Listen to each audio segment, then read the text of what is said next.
Olá pessoal, tudo bem? Vamos começar com a nossa última aula sobre cinética química. Então o que a gente vai fazer na aula de hoje é ver um pouco da interpretação molecular. Em outras palavras, a gente vai pegar o nosso modelo de partículas em movimento e tentar com esse modelo recuperar o significado que a gente está dando para reações químicas, que em essência é colisão entre essas partículas. Tá? Para fazer isso, a gente vai dividir essa aula em duas partes distintas. Então eu vou começar avaliando o meu problema e a gente vai perceber que eu preciso calcular uma grandeza que esse cálculo não é tão trivial assim. Eu vou passar para identificar qual que é essa grandeza e calcular essa grandeza e eu volto para finalizar as considerações da interpretação molecular que a gente está tentando fazer. Tá? Vai ficar mais claro quando a gente de fato realizar isso durante essa aula. Vamos lá. O que a gente está pensando aqui quando a gente fala de reação química é que a gente tem que ter uma colisão, tá? E essa colisão tem que ser no ângulo correto, com a velocidade correta, e a gente já está interpretando essa velocidade com uma certa energia, certo? E eu gosto dessa analogia aqui porque dependendo de como esses carros colidirem, dependendo da velocidade que esses carros tiverem, você pode ter produtos, né, que são os fragmentos aqui, os carros quebrados depois, produtos diferentes para essa colisão. Né? Em essência, quando a gente for olhar o nosso modelo físico para explicar a reação, a gente vai ter o mesmo tipo de comportamento. Vai depender da velocidade, da orientação relativa dessas velocidades, da intensidade, né, do módulo dessas velocidades, da energia envolvida no processo. E isso que vai explicar, em última análise, como, com que velocidade, né, e que produtos a gente vai formar nessa nossa reação química. Então, no nosso, na nossa modelagem, a gente quer obter o quê? A gente quer obter uma expressão para velocidade que seja igual à expressão de velocidade que a gente já está acostumado, que a gente verificou experimentalmente. Tá? Então, ela depende das concentrações das espécies envolvidas, mesma coisa aqui, né? Mais carro, mais chance de colisão a gente tem. Vai depender dessa constante de velocidade. Essa constante de velocidade a gente sabe que depende de um fator pré-exponencial, fator de Arrhenius, e essa exponencial que dá a nossa dependência energética desse processo, que é o que a gente chamou de energia de ativação aqui. Tá? Então, se eu achar uma expressão que recupera esse formato, de fato a gente teria que testar depois, ver se recupera os valores, né, os números que a gente obteve aqui, a gente pode ficar contente que o nosso modelo funciona bem. Para reações químicas, a gente vai ver que o modelo não é tão perfeito assim do ponto de vista quantitativo. A gente tem efeitos de solvente, tem outros efeitos envolvidos. Tá? Então, o que a gente vai fazer com esse modelo é usar ele de forma qualitativa. Bom, eu não vou chegar a mostrar para vocês os resultados disso. Se você quiser achar resultados, você vai ter que trabalhar com reações que são em ambientes muito mais controlados, por exemplo, reações em fase gasosa, usar outras teorias, teoria como RRKM, por aí vai. Tem outras teorias que vão continuar a explicar como as reações acontecem. Tá? Mas em essência, elas não são diferentes do que a gente está tratando aqui. Você tem que ter um choque, e esse choque tem que ser efetivo para você ter a formação de produtos. Tá? Então o que a gente vai tentar fazer é isso. A gente vai tentar obter justamente equações que se parecem, né, já que eu estou falando de forma qualitativa, né, semi-quantitativa, se você quiser chamar, que se parecem com essas equações que a gente está observando aqui. Então vamos pensar como a gente poderia modelar isso. Né? O que a gente quer saber é quanto que existe de choque entre partículas diferentes. Então a partícula B e a partícula C, certo? Então eu vou olhar para a partícula B. Poderia fazer isso olhando para a partícula C, mas vou olhar para a partícula B porque esse exemplo está no livro. Tá? Isso aqui vocês podem acompanhar com essa mesma anotação no Levine. Eu indico isso em um slide, mas já é bom falar aqui. Então essas mesmas notações, essa mesma anotação que eu estou usando está no livro do Levine. Acho que é capítulo 14. Uma hora aparece no rodapé do slide aí, mas tenho quase certeza que é capítulo 14. Então, qual que é a ideia? Se você tem uma molécula se mexendo aqui dentro, tá? A reação vai acontecer quando tiver colisão com essas outras moléculas de C que estão nesse meio. Tá? Para facilitar a nossa vida aqui, eu posso considerar que as moléculas de C estão paradas e essa velocidade que eu estou desenhando aqui é a velocidade relativa de B em relação a C. Tá? Então tem uma velocidade relativa. Como eu peguei aleatoriamente uma molécula de B ali no meio, tá? Teria um monte de molécula de B, eu vou trabalhar com a média das velocidades que eu teria, né? Com a velocidade média dessa partícula. Por quê? Porque se eu pego uma outra partícula B, ela pode estar um pouco mais rápida, uma outra partícula B ela pode estar um pouco mais lenta, então eu vou usar a velocidade média dessa partícula. Tá? Se eu tiver colisão, né, vamos supor que toda colisão a princípio, depois a gente se preocupa com isso, mas vamos supor que toda colisão aqui vai me dar reação. Eu quero contar todas as colisões possíveis. Então o que eu quero fazer é achar essa grandeza que está aqui. Tá? O que é esse ZB de C, o Z minúsculo? É a frequência que eu tenho colisão de uma molécula de B com uma molécula de C, certo? Depois a gente vai olhar esse Z maiúsculo que está aqui, que é a frequência total. Então eu vou multiplicar isso aqui por N, por Na, na verdade, no nome de Avogadro, porque eu quero saber total, né, todas as moléculas que eu tenho. Então se eu tenho 1 mol de B, eu vou multiplicar por 1 mol isso aqui, dividido por volume. Eu quero saber dentro desse volume, por um determinado volume, na verdade, quantas colisões eu tenho. Por quê? Porque se eu tiver triplo de volume, teria que ter 3 vezes mais colisão, se a colisão independe desse volume. Tá? Então, eu quero achar justamente essa taxa de colisão. O que eu preciso ver é determinar o que a gente vai chamar de um parâmetro de impacto. Quando que o B vai encontrar um C? Se o C estiver aqui longe, esse B não vai bater nesse C. Se o C estiver aqui em cima, esse B não vai bater com esse C. Esse B vai encontrar o C se qualquer C estiver dentro desse parâmetro que está definido aqui. O que é isso?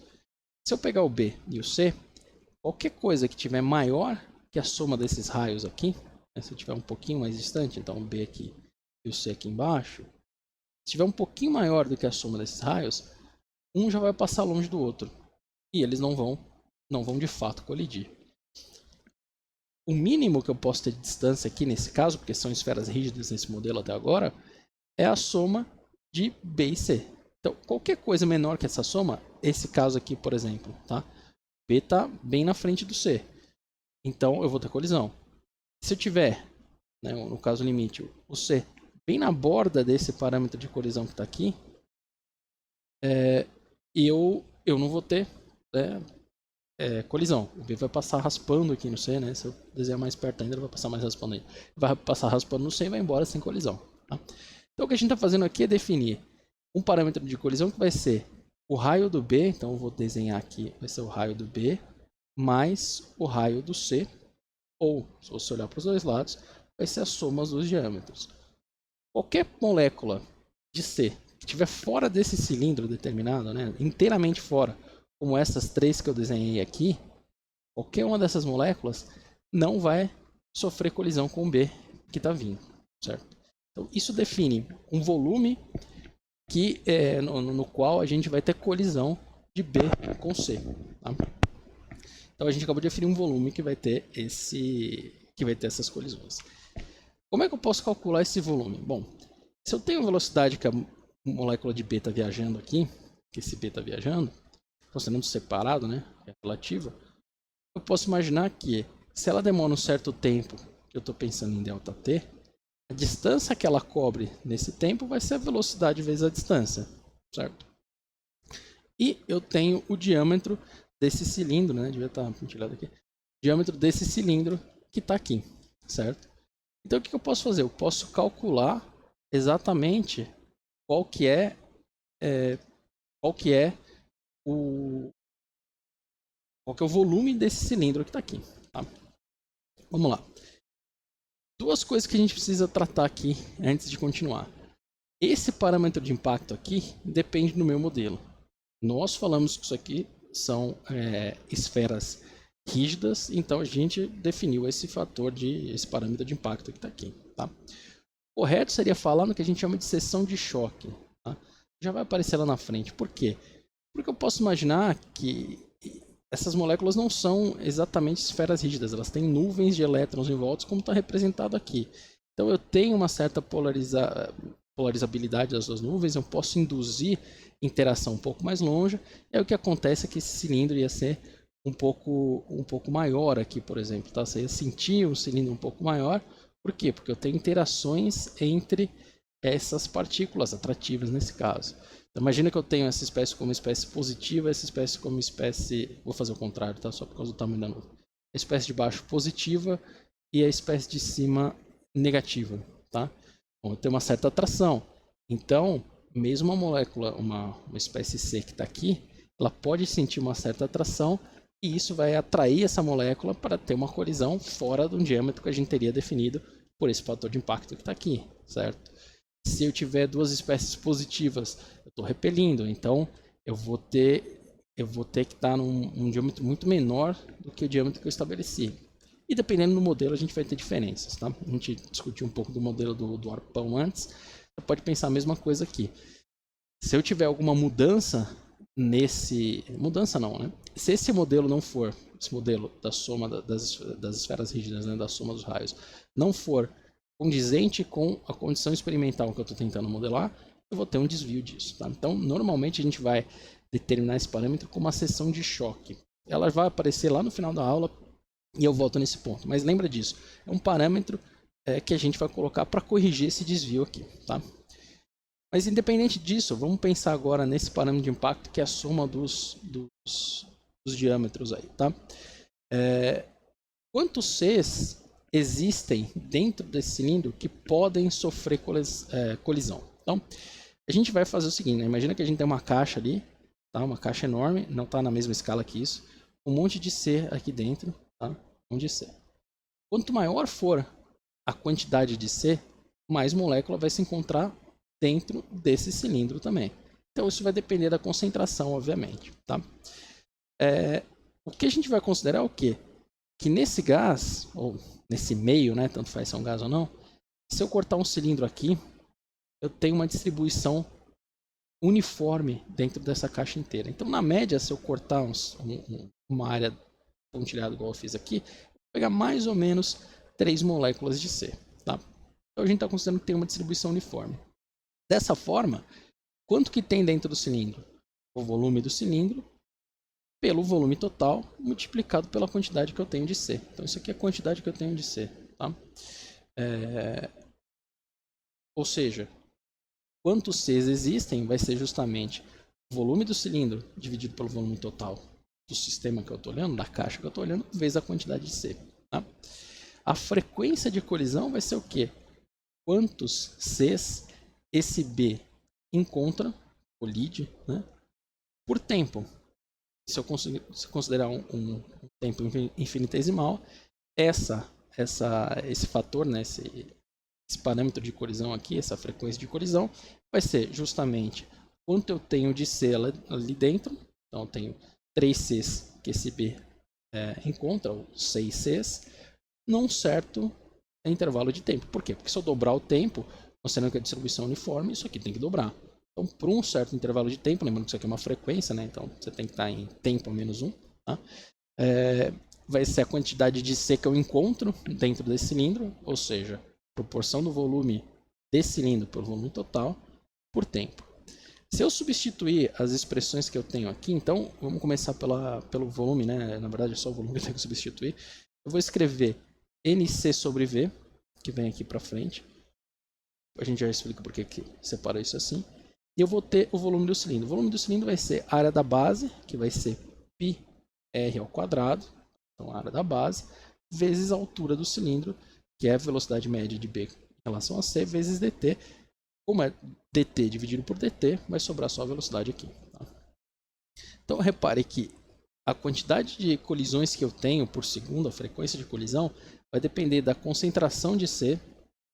Concentração de C. Faz sentido? Quanto mais C eu coloco na caixa, mais C eu tenho no cilindro.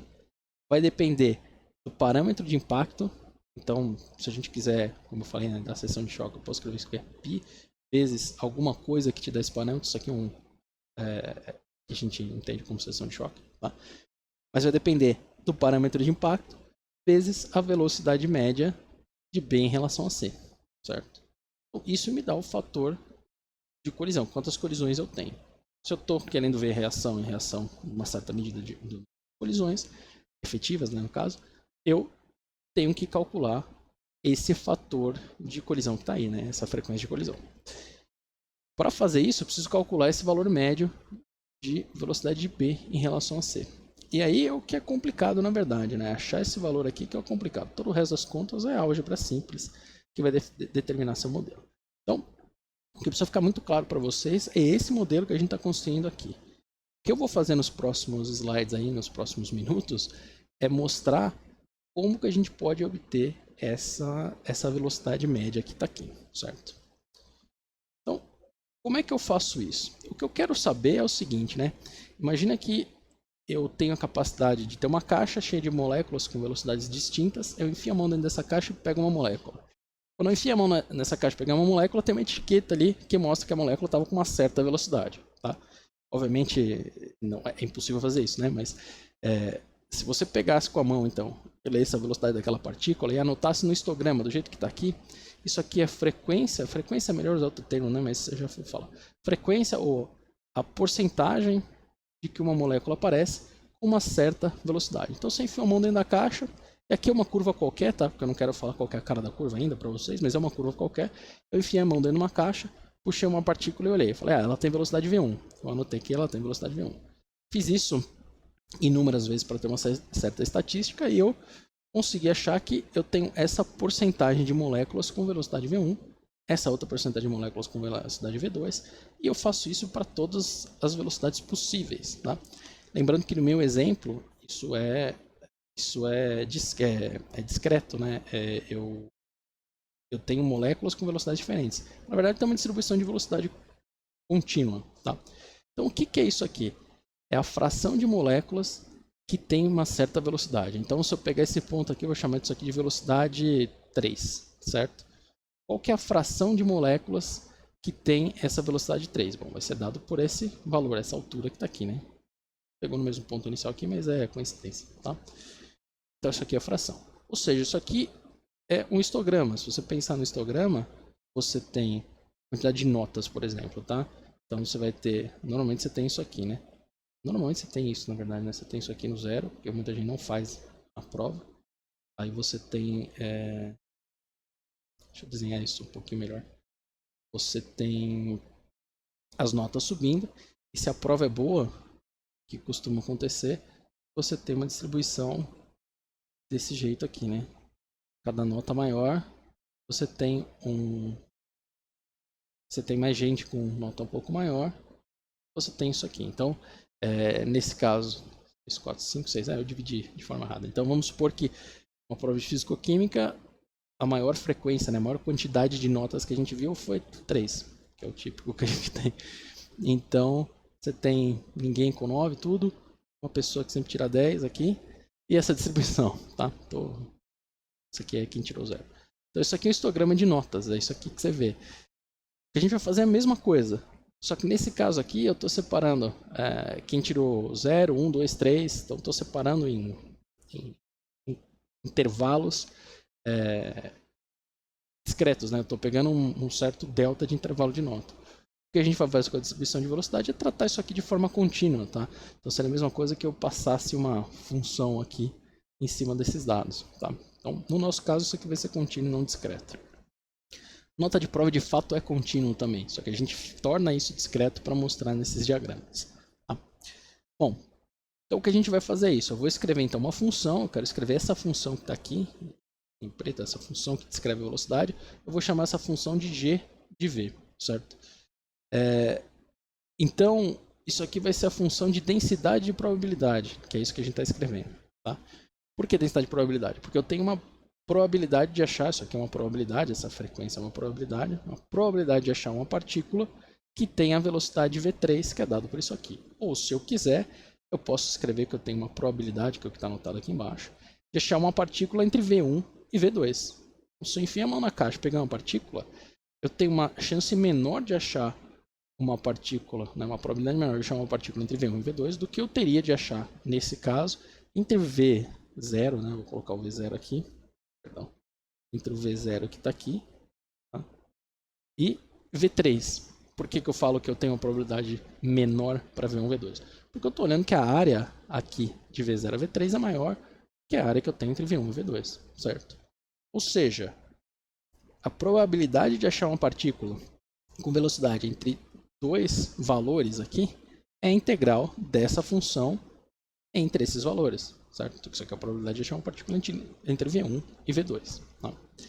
Da mesma forma, eu posso falar o seguinte, né? Qual que é a condição de contorno que eu tenho para achar essa função, que eu quero achar essa função analítica que está aqui.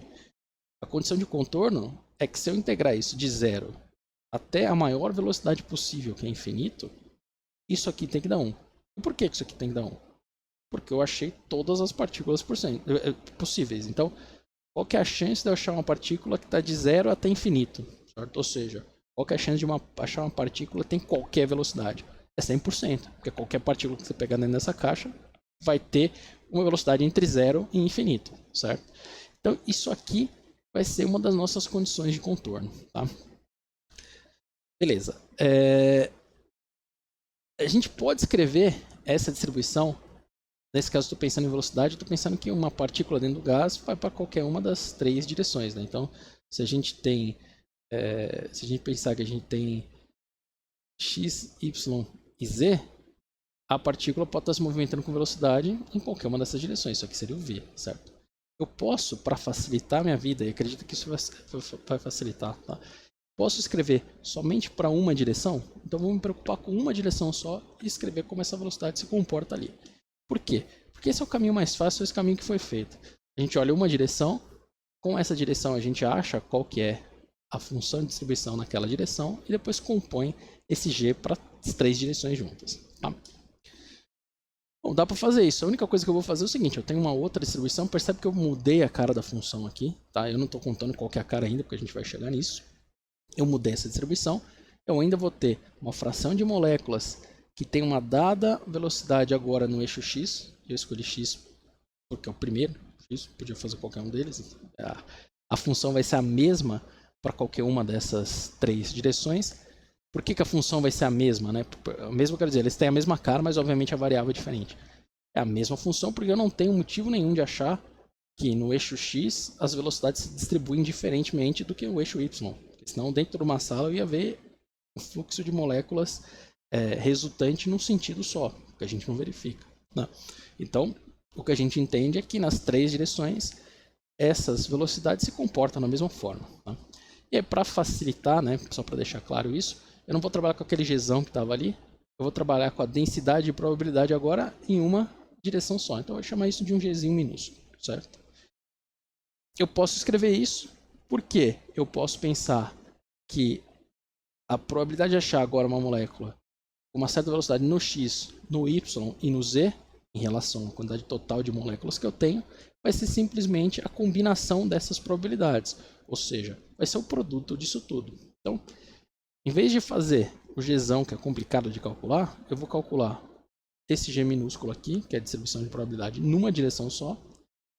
A gente vai propor, e depois a gente tenta verificar, tá? Mas a gente vai propor que nas 3 direções a função tem a mesma cara, e vai compor isso para achar aquele G maior, certo?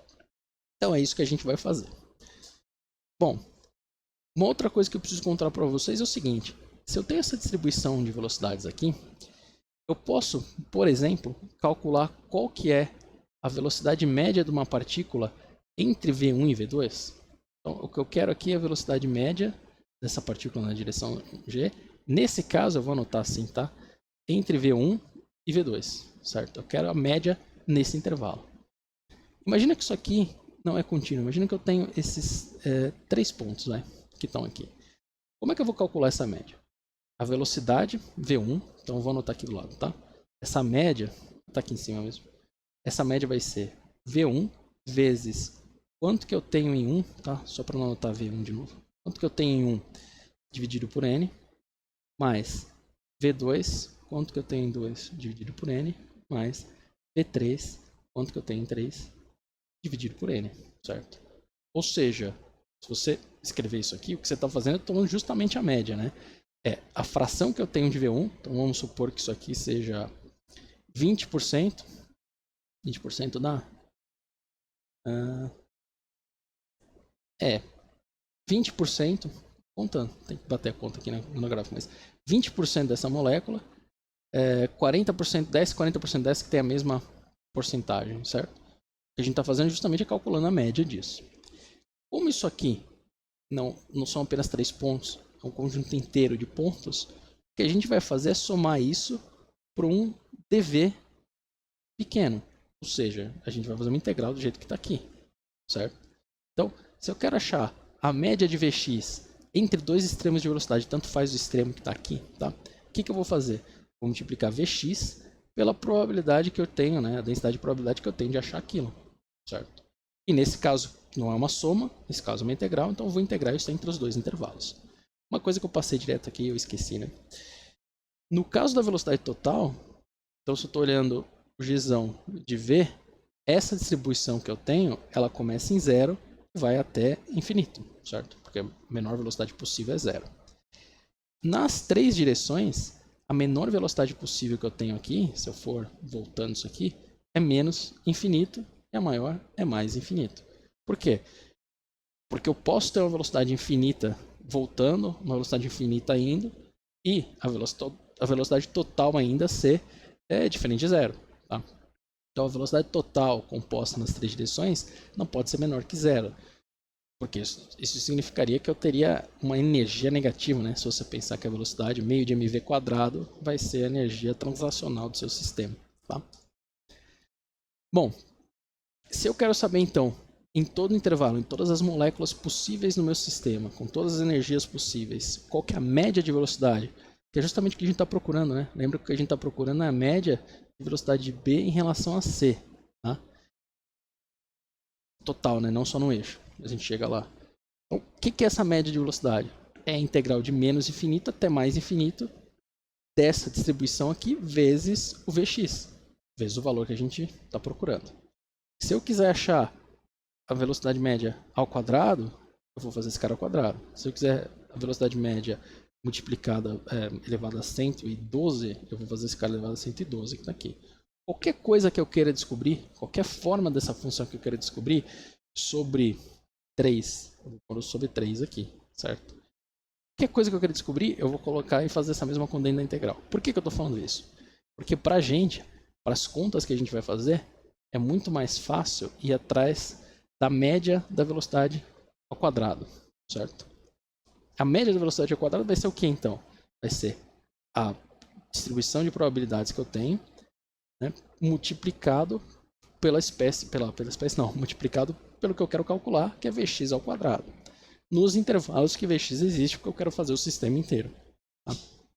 Bom, eu recomendo que vocês peguem o Levine nesse capítulo 14, porque ele deriva isso aqui, né, ele deduz isso aqui totalmente. Ele mostra todas as funções, mostra o tratamento matemático, que o que a gente tem que fazer agora é achar um valor dessa função de g.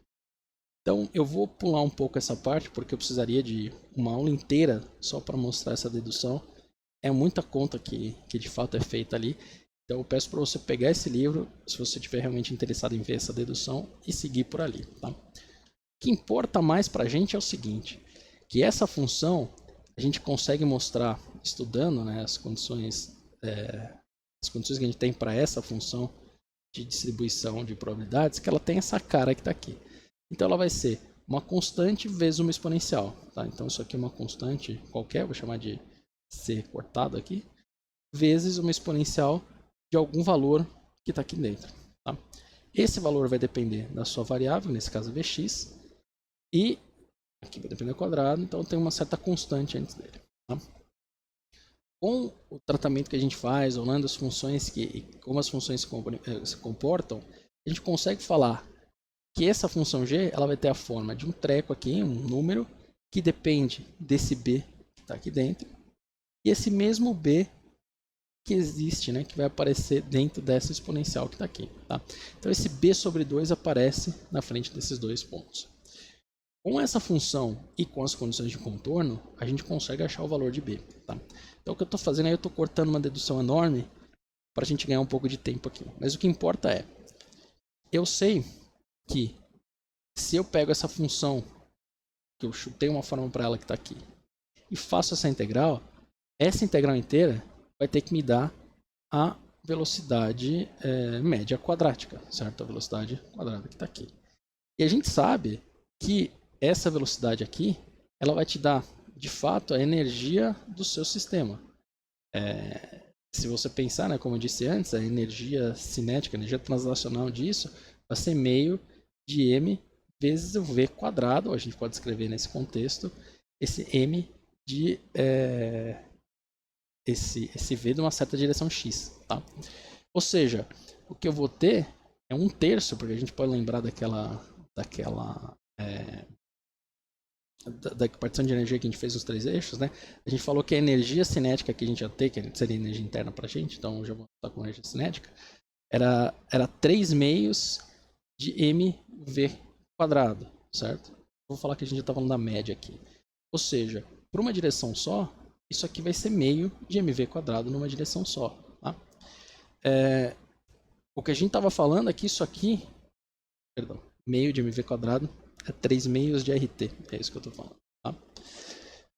Então, meio de mv quadrado é 3/2 de RT. Em uma direção só, isso aqui, então se eu falar que a energia cinética em uma direção só x, isso aqui vai ser meio de RT, certo? E esse RT que está aqui, ele vai ser, eu posso calcular, né, se eu olhar de forma para uma molécula, eu posso entender que esse RT vai ser a constante Boltzmann que eu tenho aqui, certo? Então, esse K que eu tenho aqui, às vezes a gente chama de KB, não confunda com o K da constante de velocidade, isso é o K da constante Boltzmann. O K nada mais é do que o R para uma molécula. Então, o que a gente está fazendo é considerando que, se eu achar esse valor de mx quadrado, olhando os valores de energia, eu consigo mostrar com essa relação aqui que esse B ele tem que ser menos de m sobre kT. Como é que eu fiz para chegar nisso aqui? Eu simplesmente puxei as relações de energia que a gente tem. O meu sistema tem 3/2 de RT, que vai ser energia vibracional, energia translacional, perdão. Meio de RT, então, vai ser energia translacional para uma direção só, certo? Que eu tinha para as 3, eu teria 3/2 de RT. Vou tirar esse sinal de igual aqui, porque de fato não é igual aqui, tá? Ele implica nisso. Então, eu nem escrevi porque implica nisso aqui, tá? Com essas relações, a gente chega que o valor de B é justamente menos M sobre kT, certo?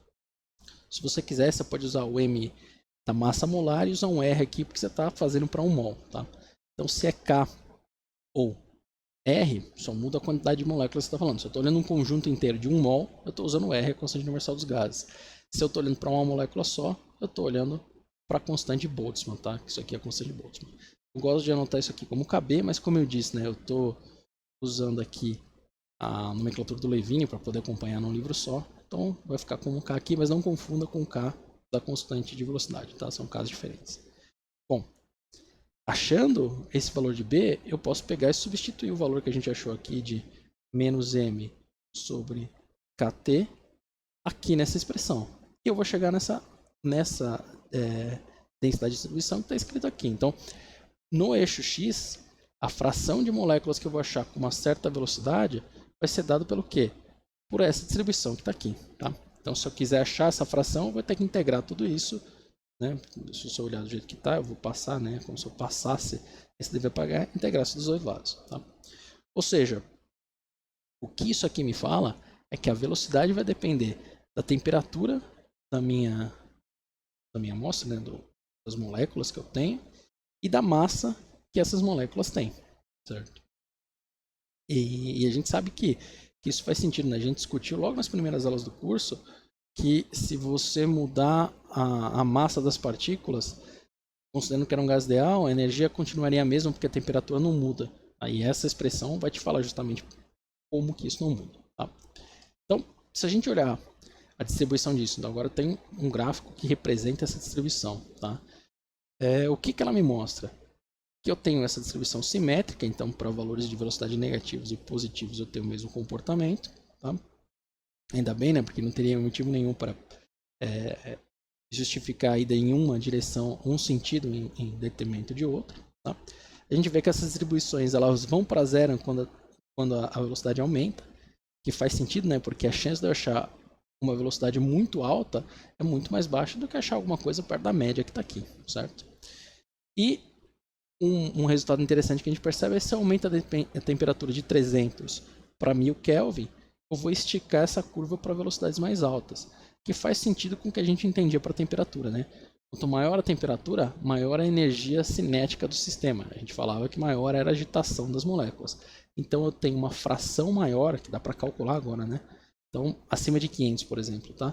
Eu tenho uma fração maior, que vai ser a área dessa curva, com temperaturas, né, com energias acima de Vx, numa temperatura maior, eu tenho uma área maior aqui no fundo, tá? Então, vou fazer o achurado do sentido, ele também conta com essa área aqui embaixo. Para 1000 Kelvin, eu tenho uma fração de moléculas com temperatura, com energia, né, maior que 500, eu estou usando 500 como uma medida indireta de energia, do que eu teria para 300, certo?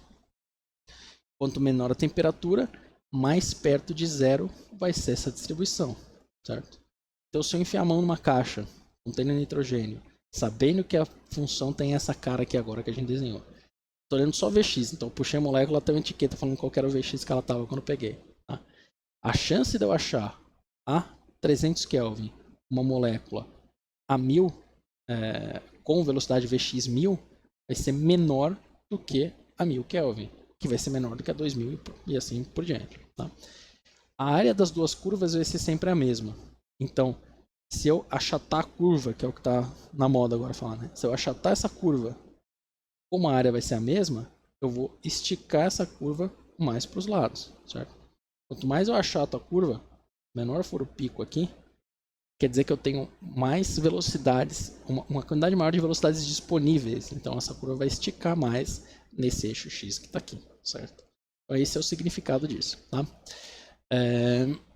Bom, essa já é uma conclusão que a gente tem dessa distribuição de velocidades. Mas essa distribuição de velocidades continua sendo nesse eixo X.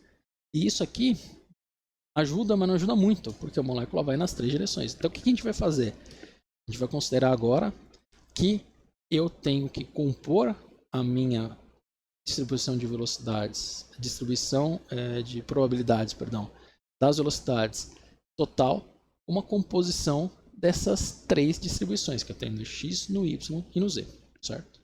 Se você olhar essa distribuição em x, Vx entra só nessa exponencial.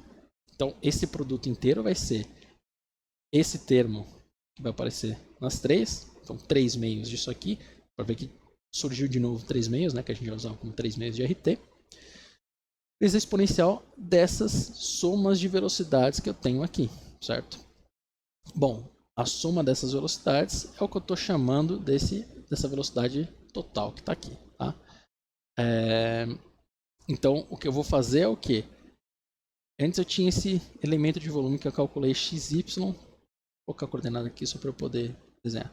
Tinha xy, xz e xv. O que eu estou falando é que o total vai ser soma desses pequenos volumes que eu tenho ao longo de toda essa simetria esférica que eu tenho nessa casca inteira. Tá? Então o que eu estou fazendo, eu estou compondo nesse espaço de velocidades, porque perceba que esses três eixos aqui não é x, y, z, tá? Isso aqui é Vx, Vy e Vz. Ou seja, essa distribuição que eu tenho aqui vai ser a soma dessas distribuições pequenas que eu achei nesse volume pequeno. Então, estou compondo essa função de distribuição de velocidades que está aqui, né? Densidade de probabilidade de velocidades, perdão. Tá? É um nome muito grande. Então, o que eu vou fazer? Eu vou fazer a soma de todas essas caixinhas pequenas que se comportam aqui. Em essência, o problema está mais como se comporta esse termo que está aqui, tá? Esse termo que eu preciso somar e considerar em conjunto para ver a distribuição total. Porque o resto da conta a gente consegue fazer fácil. Certo? Como é que se comporta esse termo então? O que eu vou fazer? Vou pegar qual que é a distribuição indo para longe aqui, certo? Nessa casca e indo para cá. A diferença que eu tenho aqui é justamente um dV, certo? Então tem um dV de fora da casca, um dV de dentro da casca. Então a espessura da casca é esse dV. O que eu preciso calcular então? A distribuição que eu já tenho e a somatória disso aqui, que dá justamente o volume daquela casca de diferença de velocidade, porque eu estou no espaço de velocidade, certo? O que vai ser esse volume da casca? Então vai ser o volume de uma esfera, 4/3 de π, vezes o raio ao cubo. Só que o raio que eu vou fazer é a velocidade que eu quero, né? Calcular mais o dV, então é a parte de fora da casca, menos a parte de dentro da casca. Então o que eu estou calculando aqui é um raio, a espessura de um dV de velocidades, certo? Se você faz essa conta aqui, então aqui de fato é só álgebra mesmo, você faz essa conta, você chega nesse resultado, 4πv ao quadrado vezes esse dV, ou seja, todo esse termo aqui dx, dy e dz, a gente vai conseguir trocar por esse número que está aqui. Na verdade, a única coisa que eu fiz foi trocar qual que é a expressão, né, qual que é a mudança infinitesimal desse conjunto de variáveis nessa variável total. Como isso tem simetria esférica, não é estranho que o resultado tenha essa simetria que está aqui, né? 4π velocidade ao quadrado vezes dv. Feito isso, a gente chegou na resposta que a gente queria, que é o que a gente chama de distribuição de Maxwell-Boltzmann. A gente tem uma função de uma densidade de probabilidade de encontrar a velocidade, que é dado justamente por termos que dependem da massa da espécie e da temperatura, depende também dessa energia ao quadrado que está aqui, tá? Vezes dV. Isso aqui é a constante que vem porque a gente fez a conta separado e está juntando tudo isso num dV que tem simetria esférica. Tá? Como eu disse, todos os passos disso estão bem descritos no Levine. É bastante conta, são várias etapas que a gente tem que fazer, mas em geral, eu vou até voltar agora, mas em geral é isso que a gente fez. O que a gente fez então? Vou voltar um pouco. A gente determina a velocidade média num eixo, certo? Entendendo que todos os outros vão se comportar da mesma forma. Escolhe uma função que não é tão arbitrária assim, mas a gente escolhe uma função, utiliza as condições de contorno para achar os valores dessa função, dessa constante b que estava na nossa função, acha por um eixo a distribuição, combina a distribuição dos três eixos, lembrando que no espaço de velocidade ele vai ser a soma dessa casca de velocidade que a gente quer achar, combina isso e acha justamente a distribuição de Maxwell-Boltzmann. Tá? Bem resumido, é isso que a gente fez. O que importa é, eu não queria tirar simplesmente essa equação que está aqui da cartola e mostrar para vocês. Então eu queria contar um pouco de como que ela foi encontrada. Tá? Bom, se a gente olhar agora essa equação aqui, e eu quero saber se essa distribuição de velocidades de fato condiz com o meu experimento, com o meu sistema, o que eu posso fazer? Tem que fazer aquele experimento que eu estava falando, né? Enfia a mão numa caixa, puxa uma molécula e vê qual é a energia que ela tem. Enfia a mão de novo, vê a energia que ela tem. Esse experimento é impossível de fazer. Então o que a gente vai fazer é um experimento que me permite medir a velocidade de fato dessas partículas, a distribuição de velocidades. Como que a gente faz isso? Eu gero várias partículas, então normalmente eu teria duas fendas aqui na metodologia. Eu gero essas partículas, elas vão em qualquer direção. Eu coloco uma fenda para que eu saia com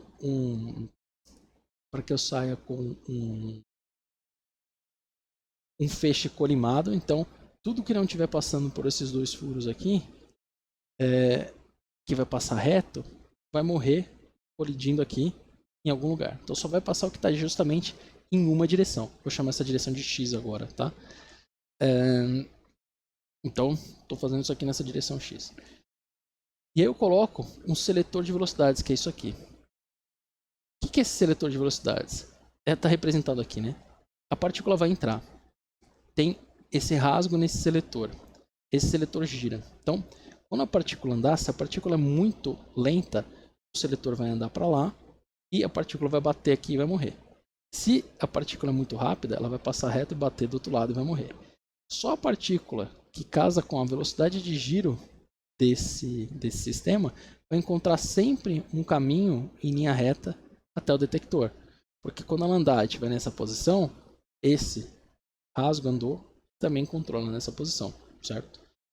Isso aqui pode ser entendido, se você quiser, como duas placas, tá?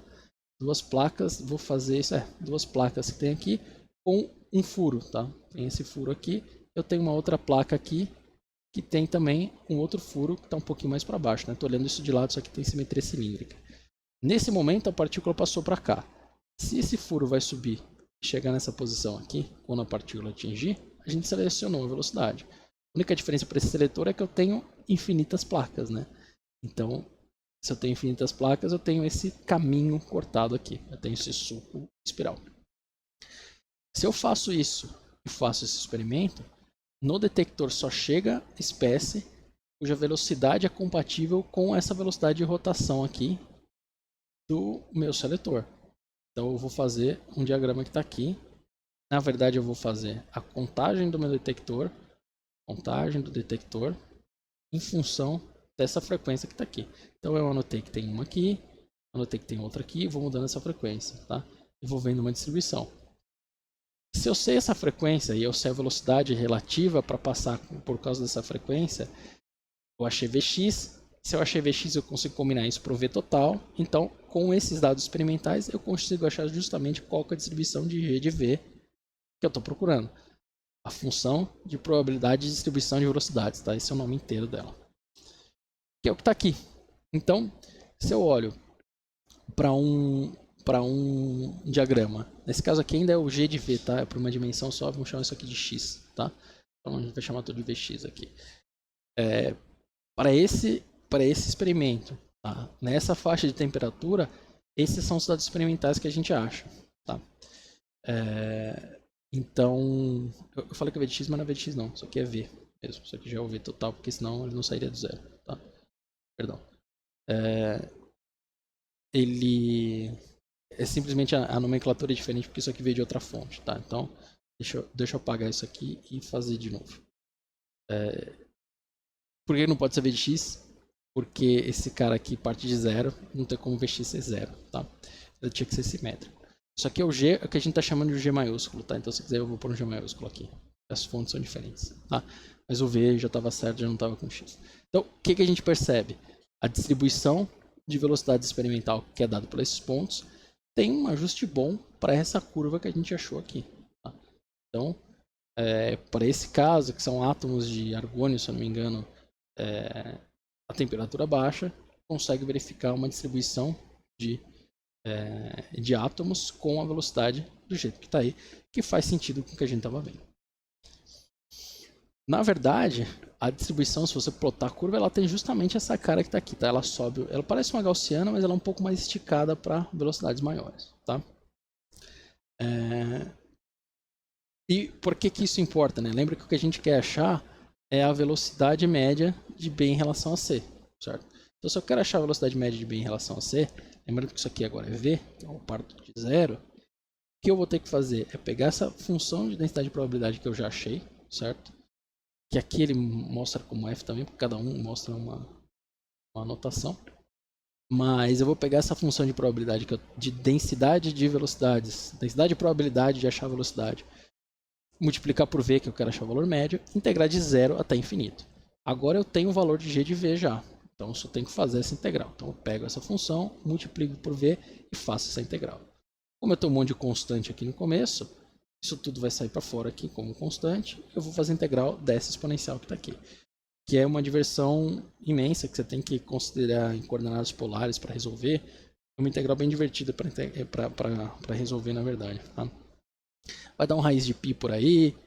Acontece bastante coisa interessante, mas não importa para a gente. Se você faz essa conta, a velocidade média, que é o que está anotado aqui com essa barra em cima, que tem bastante notação, a velocidade média vai dar raiz de 8RT dividido por π e a massa molar. Por que tem R em massa molar? Você também poderia escrever isso, se você quisesse, como a raiz de 8K Boltzmann T dividido por π massa de uma partícula só. Se eu falo de uma partícula, é m e constante de Boltzmann. Se eu falo de um mol de partículas, é a massa molar e a constante universal dos gases. Tá no mesmo. Bom, o que isso quer dizer? Que a velocidade média pode ser calculada dessa forma que está aqui. A velocidade média de uma partícula depende de 8RT dividido por π a massa molar, certo? A gente achou um resultado para essa velocidade média que é que eu estava procurando. Já que a gente chegou aqui, duas coisas que eu tenho que falar. Se eu quiser achar a velocidade mais provável, que de vez em quando ela é útil para a gente, como é que eu posso achar essa velocidade mais provável? A conta é essa daqui, né? Isso aqui é o que dá a velocidade mais provável. Como é que eu vou achar essa velocidade mais provável? O máximo dessa distribuição. Então eu pego a distribuição de velocidades que está aqui, pego a distribuição de velocidades que está aqui e derivo isso para achar onde é o máximo, certo? Então isso aqui me dá essa velocidade mais provável de achar. O que quer dizer isso? Se eu enfiar a mão numa caixa e tirar uma partícula, se você tiver que apostar qual que é a velocidade dessa partícula, vai ser dada por esse valor que está aqui. Algumas vezes é útil achar a raiz da velocidade, da média da velocidade quadrática, tá? Você está calculando, por exemplo, energia potencial, meio de mv². Então você quer essa velocidade que a gente chama de velocidade RMS, tá? Que dá justamente isso aqui. Como é que eu calcularia isso? Bom, calcularia essa expressão, vou escrever outra, né, porque senão vai ficar com a conta errada. Velocidade quadrática, depois eu tiro a raiz disso tudo, vai ser o quê? Vai ser integral de 0 até infinito da velocidade quadrada g de v dv. Você faz essa conta, você consegue justamente o valor disso quadrado, tira a raiz, você tem o valor da velocidade RMS, que a gente chama, tá? Ou seja, com essa distribuição de velocidades, eu acho qualquer velocidade média, qualquer valor médio que eu quiser, ou qualquer valor mais provável, qualquer coisa, qualquer fator que me descreva essa distribuição, eu consigo achar com a própria distribuição. Tá? Então, isso é o que a gente chama dessa distribuição de Boltzmann. Tá? Então, voltando, essa distribuição aqui é o que a gente vai utilizar para descrever qual que é a velocidade, a distribuição de velocidades de partículas que a gente tem interesse. Então, se eu agora for e voltar para o meu problema inicial, que era achar essa velocidade B e C, eu consigo achar isso, eu consigo calcular isso, tá? Qual que vai ser essa velocidade B e C? Então, tem outro problema aí. Quando eu escrevi quando eu desenhei isso aqui, o que eu considerei é que o B estava sempre alinhado com o C. Mas eu posso ter velocidades diferentes de C aqui. C pode estar andando em um certo ângulo, tá? Então, o que a gente tem que considerar? Eu tenho uma distribuição de ângulos de impacto também. Você pode estar vindo para baixo, você pode estar vindo para o outro lado. Se você estiver indo para o outro lado, isso aqui nunca vai bater se a velocidade for menor. Então, estou falando de velocidade resultante já relativa, tá? Eu posso ter ele indo para o outro lado, certo? Então, se você pensar nessa distribuição, tudo que acontecer para lá, o choque não vai ser efetivo. Então, o que importa é quando esse vetor está para esse lado. Tá? Como é relativo, o C fugiu se esse vetor está para o lado de lá. Eu não tenho motivo nenhum para não achar que essa distribuição não é uniforme. Então, se eu for somando isso, eu vou ver molécula que tem velocidade para cá, molécula que tem velocidade para cá, molécula que tem velocidade para cá. Se eu faço a média disso tudo, na média, esse ângulo que eu tenho é 90 graus. Se esse ângulo é 90 graus, a velocidade relativa de B e C vai ser simplesmente dado por esse triângulo que eu tenho aqui, esse triângulo retângulo. Só que não é 90 graus, mas eu estou falando que esse θ aqui, na média, pela lógica, pela simetria do meu sistema, é razoável entender que ele é 90 graus. Então o que eu vou fazer aqui é tirar, né, que o valor de BC vai ser, ao quadrado vai ser VB ao quadrado mais VC ao quadrado. Ou seja, eu estou usando o teorema de Pitágoras aqui para calcular isso, certo? Ou seja, a velocidade, né, ou seja não, né? Lembrando que a velocidade que eu tenho, vou escrever a velocidade de I aqui, tá? A velocidade que eu tenho para I, que Boltzmann me deixou calcular, é dado por essa expressão. Como isso aqui é elevado a meio, cada uma dessas é elevado ao quadrado, a minha velocidade relativa que eu estava procurando vai ser dado pelo quê? 8RT π dividido pela massa de B elevado ao quadrado, como é elevado a meio elevado ao quadrado, é só isso. É a mesma coisa para a massa de C, certo? Como não, né?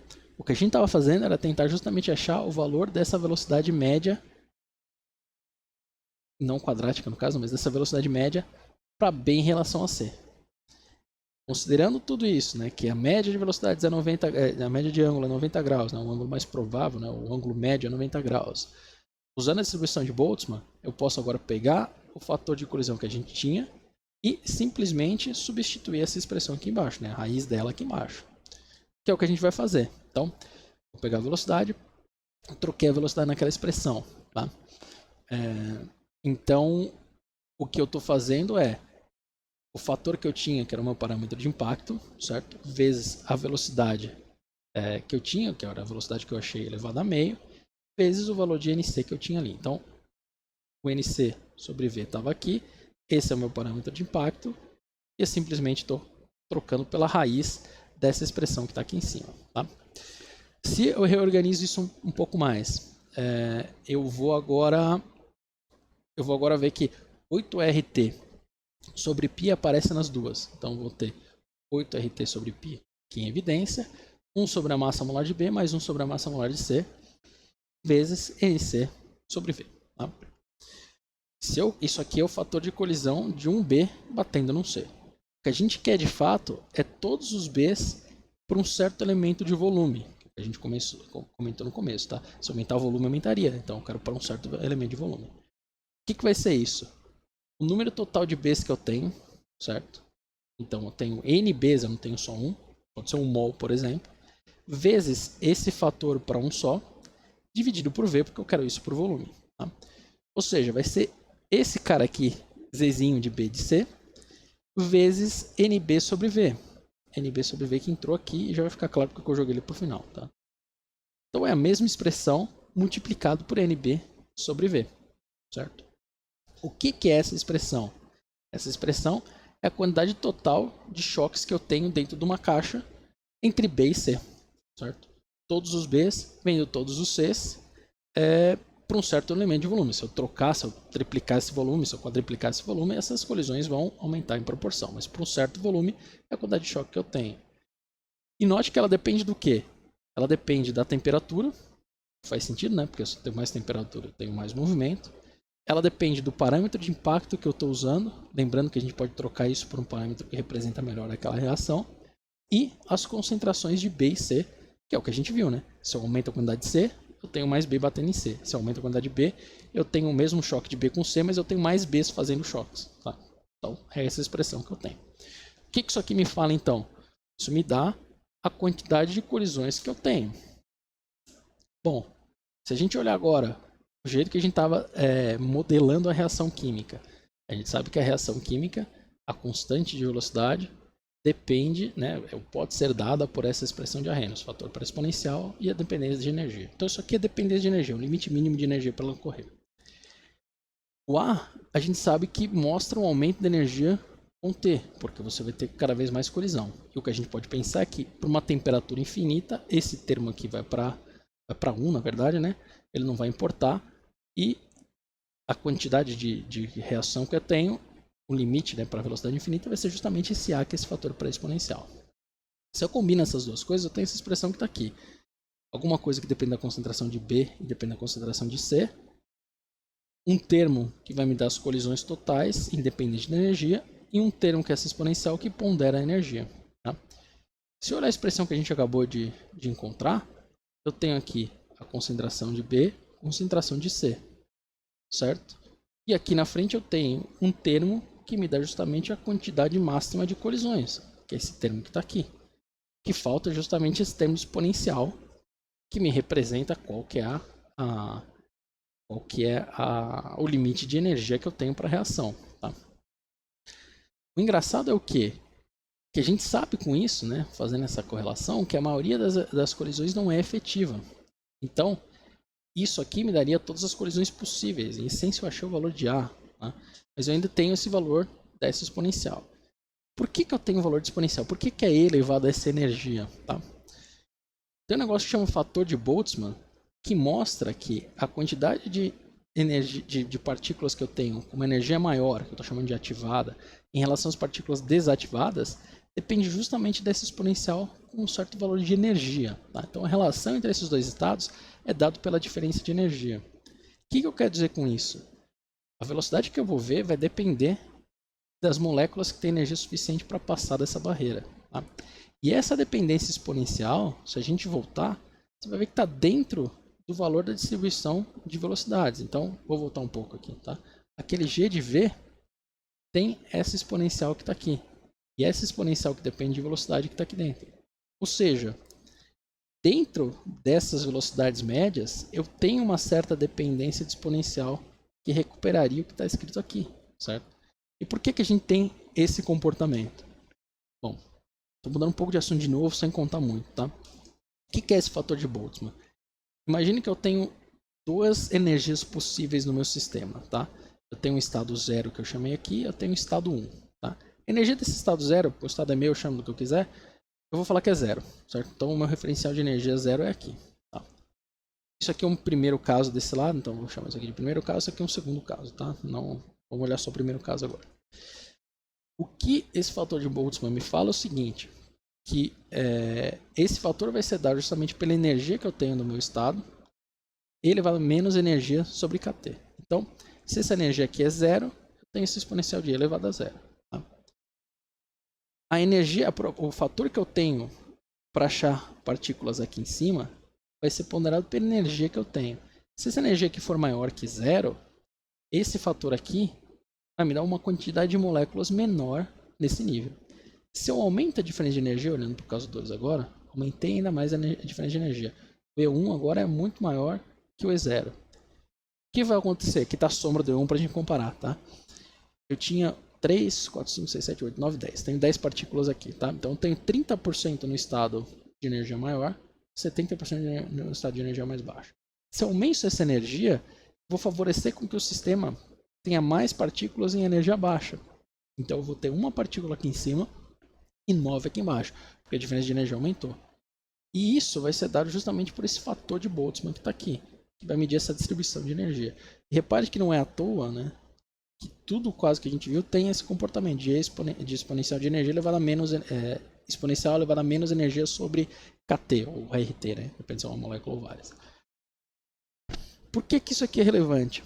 Se eu quero calcular a probabilidade de achar uma partícula em um dos estados, que é o que eu quero, né? Eu quero a probabilidade de partículas com uma velocidade superior a um certo valor que correlaciona com a energia, com a energia translacional. Tá? O que eu quero fazer é, se eu tiver a quantidade de N2 em relação a N1, consigo tirar essa probabilidade, certo? Vai ser o delta de energia que vai me dar isso aqui. Outra forma de calcular isso é o quê? A probabilidade vai ser o NJ dividido pelo N total, certo? E eu posso falar que esse N total, a probabilidade inteira equivale a 1, vai ser a soma desses fatores que estão aqui. Ou seja, a soma desses fatores serve como se fosse uma constante de normalização, que é o que eu estou chamando como essa função de partição. O nome disso é função de partição, tá? Isso já é coisa da mecânica estatística, mas não custa nada já falar isso agora. Então, o que eu estou falando? Se eu calcular esse fator com a energia de cada estado, eu vou ter fatores diferentes. O primeiro aqui vai começar com 0, né, porque eu chamo de energia de 0. Esse fator aqui vai chamar 1. O próximo vai ser um pouco menor que 1. Vou dar valores aqui, tá? 0.993, certo? O próximo fator, o nível de energia, vamos supor que eu tenho mais um nível de energia com uma população menor.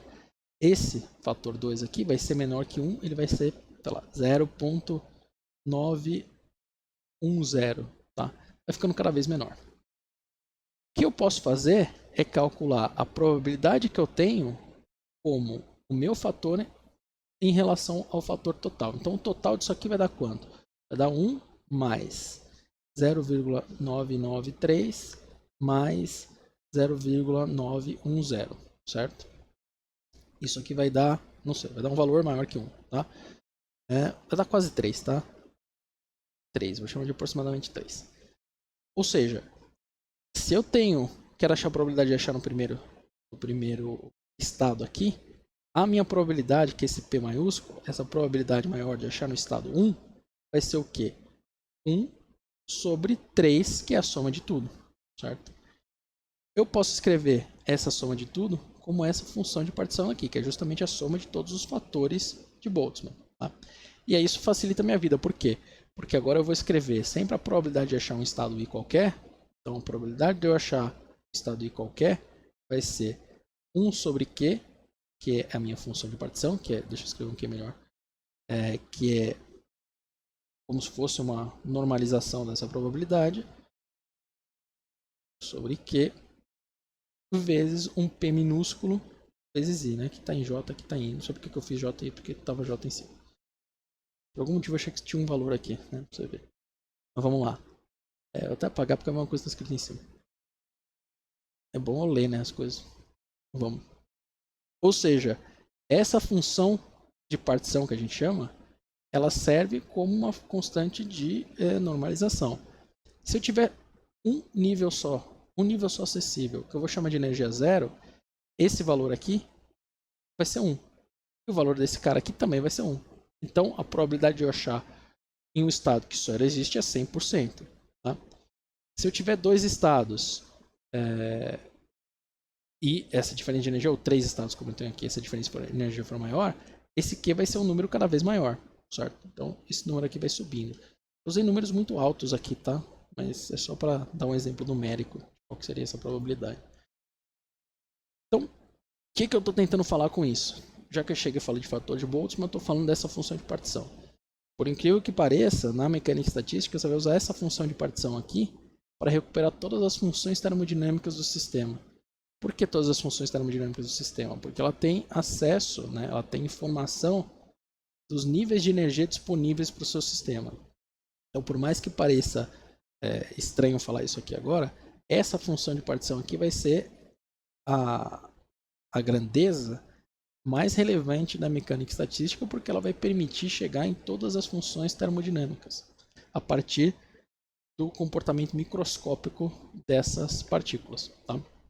Normalmente você pega os resultados quânticos, aplica a função de partição, você faz cálculo quântico, por exemplo, para ter comportamento de um conjunto de moléculas, certo?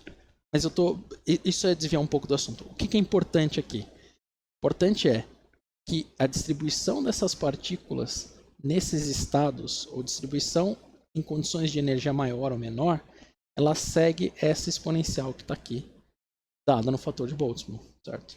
Então, se eu olhar agora e tentar escrever a relação do que a gente calculou com Arrhenius, o que eu tenho? Bom, a variação de B com T, B é reagente. Isso é menos a constante de velocidade, vezes a concentração de B é a concentração de C. Eu devia usar B e C minúsculo, mas passou maiúsculo, tá? É costume.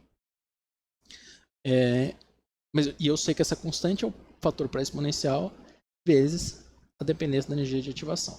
Se eu substituo tudo isso aqui e comparo com a expressão que eu tenho, que a gente obteve por Z de B, o que eu posso fazer, né? Eu posso falar que a variação de B com T vai ser menos o Z vezes um termo exponencial que a gente sabe que tem que aparecer por causa do termo de Boltzmann, do fator de Boltzmann, certo?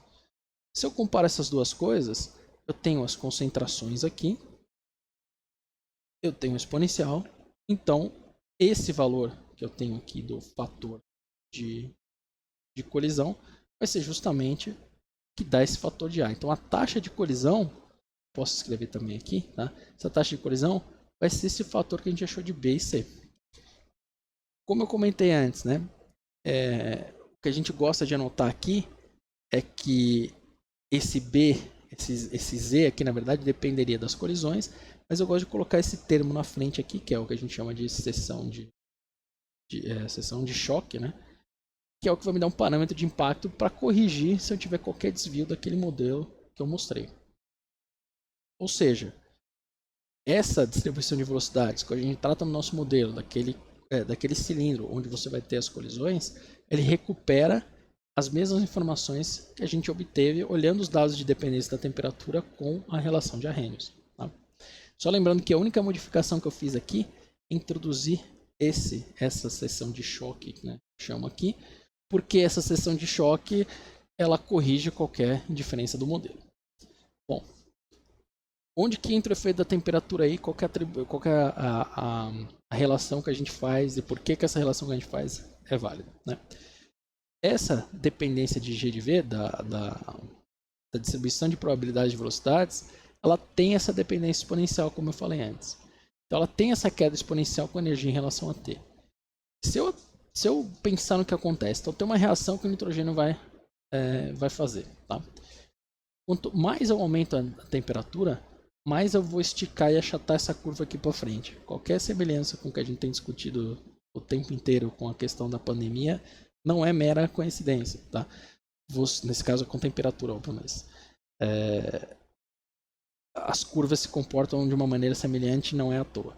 Então, se eu tenho nitrogênio a 300 Kelvin, a quantidade de partículas que eu tenho com energia translacional, que eu vou considerar que a energia translacional nesse caso é o que dá minha energia de ativação. Não é formalmente correto, mas eu vou considerar isso. Tá? Então, eu tenho que ter uma certa energia de ativação que se correlaciona com uma certa energia translacional, e eu posso saber que essa energia translacional se correlaciona também com uma certa velocidade total das partículas. Então, se eu tenho a fração que eu tenho a 300 Kelvin de partículas com velocidade maior que 1000, que quer dizer com energia de ativação suficiente para reagir, a fração é menor do que a fração dada por toda essa área que está aqui em cima, vindo essa curvinha, essa parte rachada de baixo, a 1000 Kelvin. Por quê? Porque como eu aumentei a temperatura, eu tenho mais velocidades agora acessíveis, ou seja, tem uma fração de moléculas com velocidades maiores acessíveis, eu aumento a energia translacional do meu sistema, tenho energia suficiente para passar a barreira de ativação. Tá? E esse comportamento, então, vem justamente desse comportamento exponencial que você tem nessas curvas que estão aqui, certo? Ou seja, aquele termo exponencial que a gente tem que introduzir na descrição de Arrhenius, ele vem naturalmente da descrição pelas velocidades de colisão das partículas. Tá? Então, se a gente pensa na reação química acontecendo, o que a gente fala?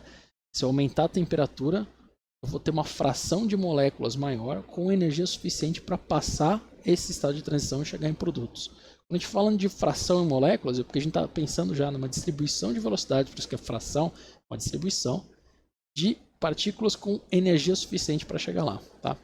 Lembrando que isso vem justamente desse comportamento da exponencial que a gente tem dentro da função de distribuição de probabilidades de velocidades, que faz sentido com o que a gente espera do fator de Boltzmann, que explica a distribuição de espécies com energia maior e energia menor. Tá? Ou seja, toda reação química, que ela vai depender da reação química se a gente está olhando do ponto de vista de cinética, ela vai depender de quantas moléculas de fato conseguem passar por aquele estado de transição. Quantas moléculas conseguem fazer isso com energia suficiente. Obviamente, no nosso modelo, se elas colidiram com um ângulo médio de 90 graus, mas se elas colidiram com um ângulo médio de 90 graus, você tem produto. E a gente sabe que isso não é verdade. Tem outras coisas envolvidas. Por isso que a geometria dessa transição importa e aí vai. Mas de qualquer forma, o que esse modelo me dá é uma explicação molecular do porquê que a velocidade de reação depende dessa dependência. Ela é limitada por essa dependência energética. Senão, logo no começo, a primeira aula de dependência de temperatura que a gente conversou, um aumento de colisão simplesmente teria mais reação. Mas isso de fato não é válido. Tá? Por quê? Porque você aumenta a colisão com a temperatura, aumenta. Mas a quantidade de moléculas que consegue chegar num nível ativado, se você quiser pensar formação do complexo ativado ou chegar no estado de transição, não é proporcional ao aumento de temperatura. Porque a distribuição depende desse termo de Boltzmann que está aqui, certo? E é por isso que a gente tem que colocar aquele comportamento exponencial na equação de Arrhenius, que é derivada do experimento, certo? Então, o que a gente viu nessa aula de hoje? Se você considera moléculas em movimento, trato padrão de colisão, ou frequência de colisão, para isso a gente precisa da velocidade média, uma distribuição de velocidade média. A gente já começa a falar em distribuição, começa a falar em velocidades médias, a gente consegue recuperar o resultado, de forma geral, o resultado experimental que o Arrhenius conseguiu. A gente tem como melhorar a descrição desse sistema? Tem, mas aí você tem que usar outras teorias, outras melhorias desse modelo. Temos o modelo RIKM, tem que usar outras coisas para tentar modelar essas reações. E as reações são tão complicadas, porque tem solvente, tem um monte de coisa envolvida, que normalmente quando você quer tratar essas reações pela teoria, essas reações são mais complexas, a gente tenta usar sistemas, né? O experimento, a gente tenta fazer experimento com sistemas que são mais simples, sem solvente, ou ver a variação em função da pressão, tem outros atalhos que a gente pode fazer. Tá? Mas em geral, o modelo que a gente constrói e usa nessa disciplina é esse modelo que está aí. Como ele depende da distribuição de velocidades, que normalmente é visto em outro contexto, eu já fiz essa pequena mostra, né, do que seria, de onde vem essas equações. Mas eu peço que, se você tiver interesse nisso, quiser de fato entender todas essas equações, veja lá no capítulo 14 do Levine, ok? Bom, se a gente for fechar a cinética, lembrando que isso aqui é a última aula de cinética, a gente viu toda a parte de cinética fenomenológica, isso aqui a gente já viu. A gente sabe calcular a concentração em função do tempo, a gente sabe olhar a ordem de lei de velocidade, né, a ordem de reação. A gente viu como é que a gente faz a determinação experimental, lembrando que isso aqui tem inúmeros assuntos aqui dentro, tá? Então a gente viu alguns que são mais interessantes e a gente olhou como que a reação varia com a temperatura. Se esquentou uma reação química, ela vai ser mais rápida no geral, tá?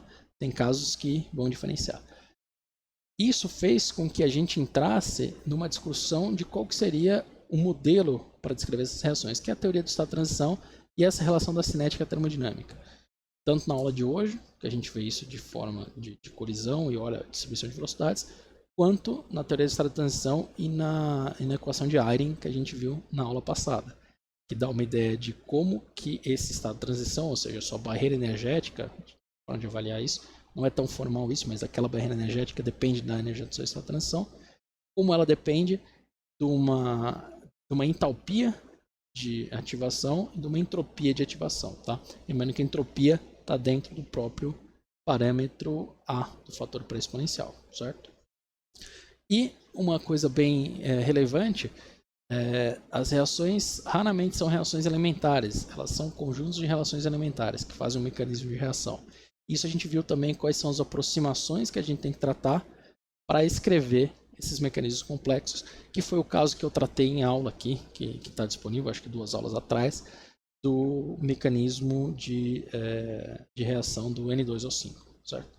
Então isso resume o que eu vou chamar aqui dessa cinética química básica. A cinética fenomenológica é isso que a gente viu, não tem muito mais o que tratar nisso, a não ser os métodos experimentais. Os mecanismos complexos que a gente tratou, como é que a gente escreve a taxa e as aproximações mais comuns a gente viu também. E a gente viu a teoria do estado de transição até a equação de Eyring.